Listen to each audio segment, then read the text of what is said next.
فخلف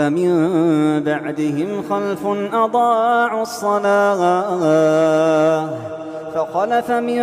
بعدهم خلف أضاعوا الصلاة واتبعوا الشهوات فسوف يلقون غيا إلا من تاب وآمن وعمل صالحا فأولئك